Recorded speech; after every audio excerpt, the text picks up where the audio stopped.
Hi, this is David Bliven, Bronx and Westchester divorce attorney with another episode of Lessons from the Divorce Wars.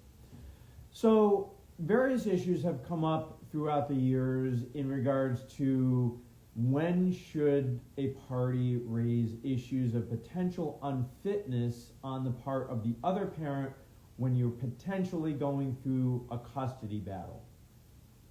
Very important. You have to raise them right up front in the case. You can't hold that trump card in your hand and only play it if the case turns ugly. Doesn't work like that. Any judge is going to wonder why you didn't raise those issues right at the very beginning. So I'll give an example. You think the other party has some kind of mental health issue, some kind of drug or alcohol issue that's going to affect their ability to care for the child. Let's say the case hasn't even started yet. What do? Okay. To the degree you're on speaking terms with a person, have a discussion with the person. Can be just the proverbial kitchen table discussion. And just raise your concerns and just see if they at all share those concerns.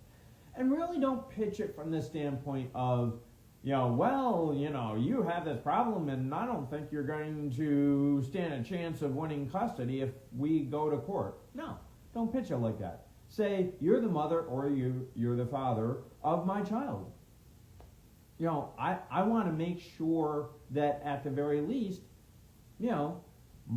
the parent of my child is well.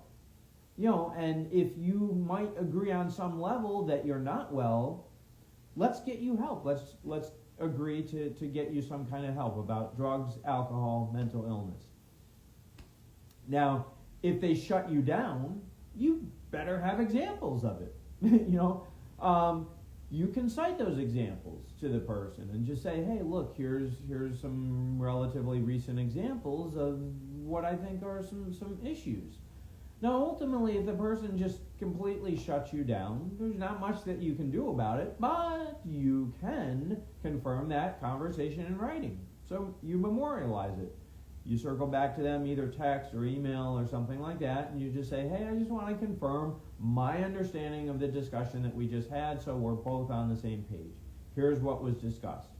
I'm still, hoping that, you'll consider getting help. Now, you'll want to then discuss that with an attorney that's skilled in these types of cases, because you want to discuss whether you need to get into court on an emergency application that's going to restrict or limit the access that parent has.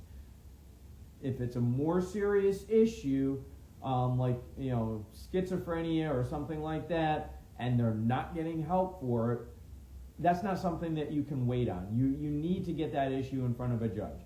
Likewise, if they're a raging alcoholic, they're drunk all day, and they're still insisting on unsupervised time with the child, you really need to get that issue in front of a judge ASAP so that you don't have a tug of war with regards to the children, and so a judge can step in and give a thumbs up or thumbs down on whether he or she agrees that parent's time should be restricted with the child. Again, don't wait until months into the case and then say, oh, by the way, Judge, I think that there might be an issue with drugs, alcohol, or mental illness. It's really going to fall on deaf ears at that point, because any judge is going to wonder, why the heck you didn't do something right at the beginning of the case. If anything, that's going to make you look like a bad parent as well. So if you're looking for similar answers to questions like these, check out my blog. You'll find it at blivenlaw.net/blog. See you next time.